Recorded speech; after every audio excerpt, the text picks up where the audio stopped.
Hello, wizards. Today, I'm going to present the 10 most important concepts for new poker players.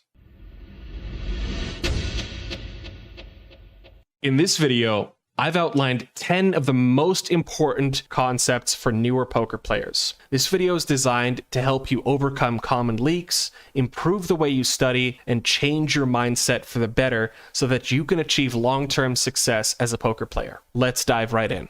Let me start with the most controversial suggestion I could think of. Learn the mechanics of game theory. Start by learning the absolute fundamentals. See, the problem with poker is that the feedback loop is very broken. You'll often be rewarded for terrible plays and punished for great plays. And that's because the edges are quite small and there's a lot of variance involved. So trying to learn through direct experience will only take you so far and is more often than not just a recipe for setting money on fire. So if you want to progress as a poker player, you need to start to understand these concepts in game theory, such as indifference, exploitability, expected value, pot odds, minimum defense frequencies, and so on. Now, you do not need to be calculating all of these concepts at the table, but you do need a sense for how these actually work. For example, if your opponent bets bigger, you don't need to defend as wide. Or if the stack to pot ratio is small, that means if there's not a lot of money behind relative to the pot, you need to be prepared to stack off wider. Indifference just means a hand is close to the line. It is very close to one decision or the other. And it's important to separate points of indifference from, for example, a clear snap fold or a clear snap call. It's called learning thresholds. And so rather than trying to calculate all of this stuff, what you're trying to do is learn what these concepts mean and how to apply them to your game in a broad, abstract sense.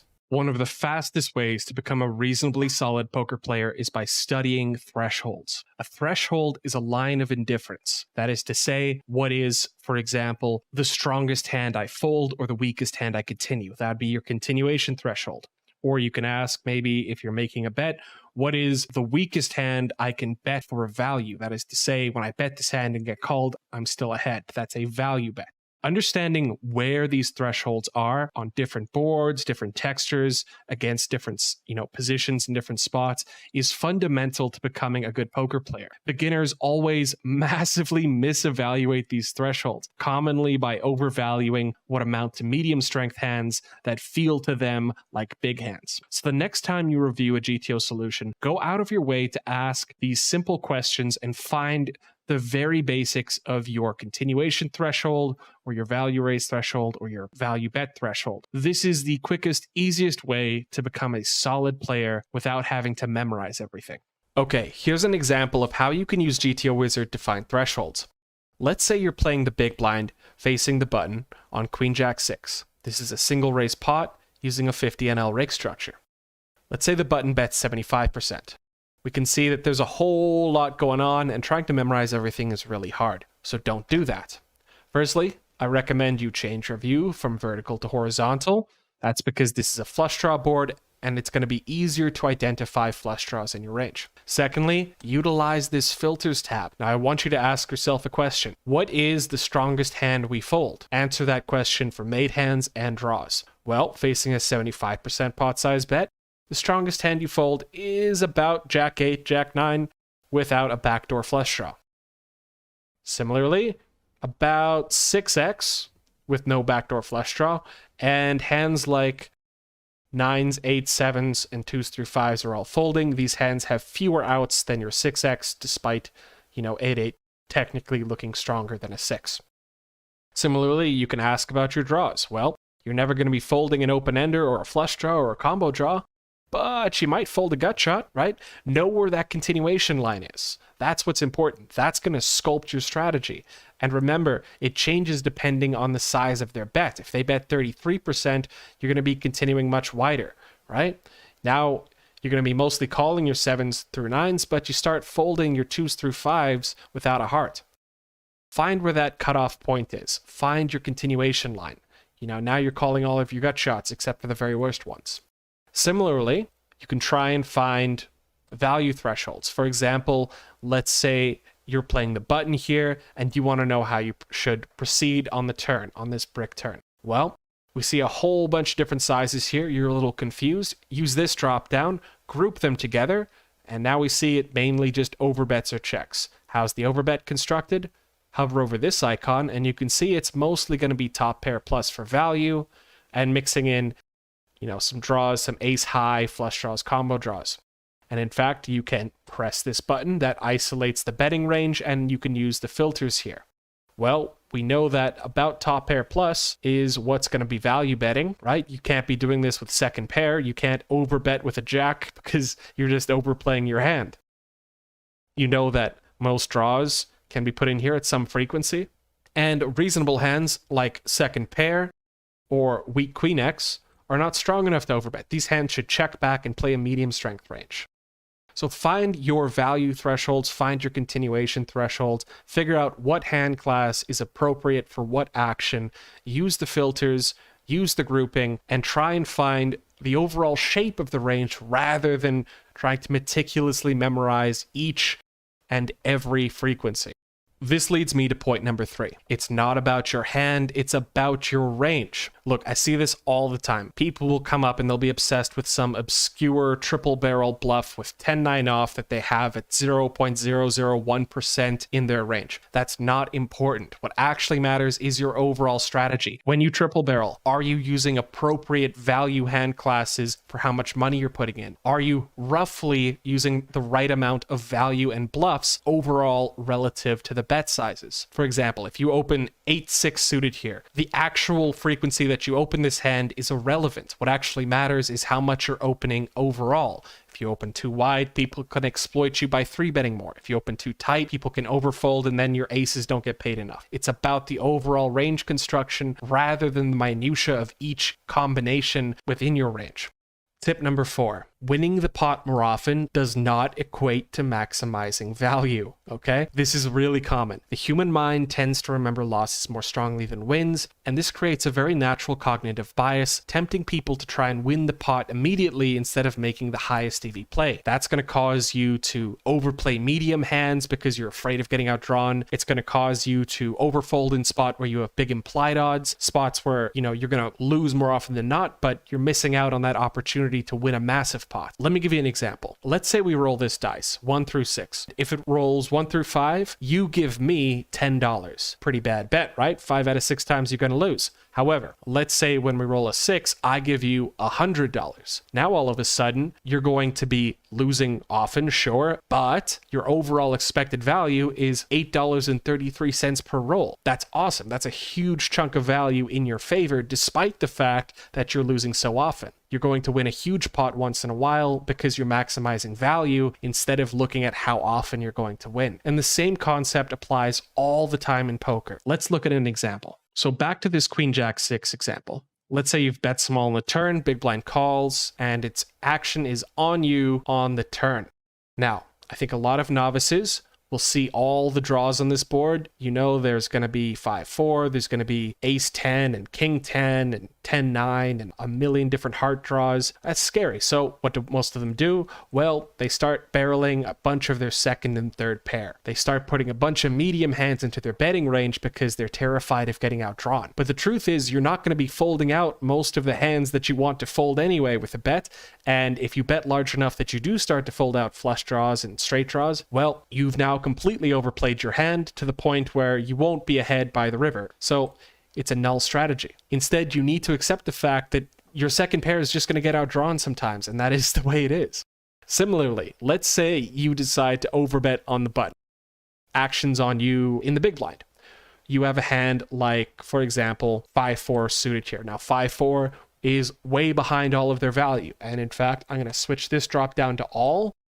We can see that the equity of this hand is 29%. That means we're going to be losing this hand, more than 2/3 of the time. However, the expected value is positive because when we do hit our draw, we're going to stack villain for a bunch of money. We hit a flush draw, we're going to stack all of their straight draws, their 2 pairs, and their sets. Those implied odds make this a valuable call. Same story with a7 here. This hand is behind. However, because of all the extra implied odds we win on the river from big hands when we hit, this is going to be a plus EV call. You shouldn't be folding this hand despite the fact that you only have ace high. So instead of thinking about how often you're going to win the pot, think about how much money you can win. Maximize your value rather than how often you win the pot. Tip number 5, stop overvaluing big cards. Most recreational players massively overvalue big cards. Any ace, anything with Broadway cards is, just so strong. If they, for example, face a 3-bet and a 4-bet, they're not letting go of ace-jack. It's ace-jack. Why would you let go of this hand? Or, for example, if you have queens and you bet flop, turn, and river, and then you face a river check raise on a flush completing, straight completing, boat completing run out, you need to let that hand go. You've just got an overpair, right? A great hand pre-flop doesn't translate to a great hand post-flop. I think a lot of this comes down to some form of entitlement tilt. You deserve to win the pot because you had a good hand pre-flop, but that's just not how it works. And in fact, that kind of behavior is going to kill the value of your premium hands because you're going to run into so many reverse implied odds, especially playing cash games 100 big blinds deep, that the EV you gain by betting them off the hand is completely dwarfed by the massive pots you lose when you can't fold these post-flop. So don't overplay big cards. This leads me to my next point. Most of your EV comes from nutted hands, assuming you're not overplaying them post-flop. For example, here we can see that most hands are extremely close to break even. 0, 0.1, 0.2. Realistically, very few hands in your range make up the vast majority of your expected value. That's why it is so important to learn how to play your nutted hands correctly and to optimize your strategy such that your nutted hands actually get paid off, right? If you're a complete nit, you probably aren't going to extract a whole lot of value when you do make a strong hand because, well, frankly, people are going to recognize that you're a nit. Similarly, if you overplay all of your weak hands, sure, you might get paid off when you have value, but it doesn't matter because you've already lost 50 pots spewing it off with queen 2 suited. I want to show you a graphic by a good friend of mine named Kevin. This is something he posted on 2+2 a couple years ago, and this shows the expected value of every hand in a button opening range. As we can see, hands like aces, queens, kings, ace-kings, jacks, these premium hands make up the vast majority of your expected value. For reference, the size of the square is equal to your EV. The rest of these hands are icing on the cake. They're flavoring, they're designed to get the bigger hands paid off for the most part. Now, when it comes post-flop, this is no longer going to be the case. Different hands will become nutted hands. But overall, what actually matters is how you play these high EV nutted hands, because that is where most of your EV comes from. Realistically, most of your value in poker comes from just coolering people, just, having the better hand and making them pay with a worse hand. And conversely, avoiding spots where you have the worse hand, like ace jack off, facing the better hand. So learning to play your nutted hands well is absolutely fundamental to improving your win rate as a poker player.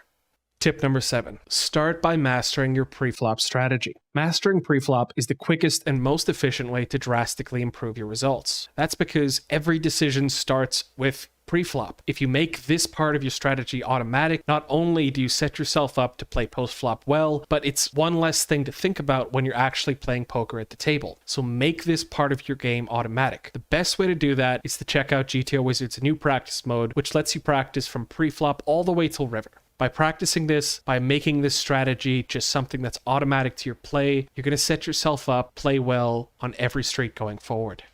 Tip number 8, and this one's a bit controversial. Most of your heuristics are based on lies. You see, almost every heuristic, rule of thumb, generality you come up with is inevitably going to be based on faulty assumptions. And that's because if you play through experience, your perception of a winning play will be skewed by the meta in which you play. It's going to be skewed by factors such as risk aversion and bias and wanting to win the pot more often. To truly grow as a poker player, you need to let go of old habits and broaden your horizons. And this is especially true when you're first starting to work with solvers. You see, solvers are confusing, and the vast majority of people have some worldview in mind, some overall strategic hierarchy that they believe this is the way poker ought to be played, and then they just confirmation bias their own results. They'll just look at the strategy and they'll only look for things that confirm their old worldview rather than trying to decipher why their worldview might be wrong in some spot. I mean, this is true outside poker too, but more so in poker. You need to accept the fact that most of your heuristics, your generalities are based on lies and faulty assumptions, because you cannot learn, you cannot grow as a poker player until you accept that the more you know you don't know. Tip number 9. Variance is much, much bigger than the human mind can conceptualize. The gambler's fallacy is very common among poker players. Let me give you an example. Let's say we flip a fair coin and it lands on heads 6 times in a row. What's the probability that it lands on heads on the 7th flip? Well, if you're a suspicious gambler or, just like most recreational poker players, you might think to yourself, wow, 6 heads, we're pretty much owed at tails, right? But no. That's not how it works. The next flip is still 50-50. You're just as likely to flip a 7th head as you were to flip heads the first time. And that must be the case because the coin is 50-50. So what's going on here? Well, you need to understand the law of large numbers. After thousands of flips, we expect heads and tails to even out. But that's not some universal godly karma, it's just the law of large numbers. Imagine we continue to flip 1,000 times and heads retains that 6-point lead. At that point, we will have flipped 503 heads and 497 tails. This is actually the expected value when starting with a 6-point lead for heads. At that point, we flip 50.3% heads and 49.7% tails. That's much closer to 50-50 than we started with, despite the fact that tails never caught up. And if you keep increasing the sample size and you keep retaining that same lead, well, you're going to come up with the same numbers. It's going to get closer and closer to 50, despite tails never catching up. And that's just how it works out. Similarly, we see the same thing in poker. Just because, you've had some run bad doesn't mean the deck owes you anything, right? Just because villains sucked out on you 3 times in a row doesn't mean they're less likely to suck out on you the next time. The deck doesn't have memory. So you need to understand that poker has a lot of variance. And in fact, there's a tool I recommend you play with to get your mind around this concept. This is a poker variance calculator. This one's by Prime Dope, but others exist. So let's imagine you're a solid cash game winner. You win 5 big blinds per 100. Very solid, very respectable. And standard deviation is 100. This is completely typical. This is to say how swingy your results are. You don't need to understand this exact number, but just know this is very normal for a 6-max cash game. Let's say you play, 1,000 hands. What are the chances that you come out ahead, that you win money after 1,000 hands? Well, if we calculate, we can see the probability of a loss after 1,000 hands is about 43%. So, pretty high chance that you lose money. Okay, what about 10,000 hands? Surely it has to start converging after 10,000. Well, there's still a 30% chance that you lose money after 10,000 hands. Okay, what about 100,000 hands? That's a huge sample, right? That's more than some people play in a year. Well, there's still a 5% chance that despite being a very solid winner and putting in a ton of volume, that you still lose 5.69%. That's huge. That's like more than 1 in 20. So you need to realize that variance is way bigger than the human mind can conceptualize. We cannot, in our minds, wrap our heads around 100,000 hands, let alone conceive that a winning player would be losing after that many hands. Yet statistically, this is going to happen once every 20 runs or something, right? This is completely possible. And the inverse is also true. You can run like an absolute god, right? You can, for example, at probably the best of this interval, you're going to be winning a ton of money, despite the fact that you might not be playing that well. People often ask, is poker skill or is it gambling? And the truth is it's both. You need to accept that this is a gambling game and it is a skill game. You can have an edge, the same as you could have an edge trading stocks in the stock market, but you're still gambling and you're still taking on risk and you can still lose despite playing a good strategy. Wrapping your head around this variance is fundamental to long-term success in poker because, like it or not, every bad poker player is going to have an absolute horrific downswing if they play long enough. That is just guaranteed. The reverse is also true. They're going to run like a god at some point. You really need to look at both, and you need to understand that this game has a ton of swings. Tip number 10. Final tip of the video, stop overplaying medium strength hands. Guys, this is really common. You need to develop a medium strength, showdown value, pot control, check back kind of range. Most weak aggressive players have 2 strategies. They've got the give up range and everything else gets the gas pedal. This type of player never wins at showdown with those marginal hands because they either bet so aggressively that they fold out their opponent or they get to showdown against a narrow range that has them crushed. This is not a good way to organize your equity. A better way is to construct value and bluffs. That way, you're polarizing using strong hands and weak hands, and the opponent is guessing with every hand in between. Meanwhile, your medium hands, which are going to check more and realize their equity, get to showdown against the range they can actually beat. If you want to learn more about this system, you can look up, for example, the post-flop game plan or the 4 categories of poker. I'm not going to go into it in this video because there's a ton of content about this already on the internet, but essentially you want more than give up and gas pedal. You also want medium that just wants to realize equity and go to showdown. All right, that's it for the video, guys. I hope you enjoyed it. If you like this kind of content, please let me know. Like, subscribe, hit the bell. And of course, if you want to discuss this more, please join our Discord. Link is in the description. We'll be happy to answer all of your theoretical questions there. Thanks for watching.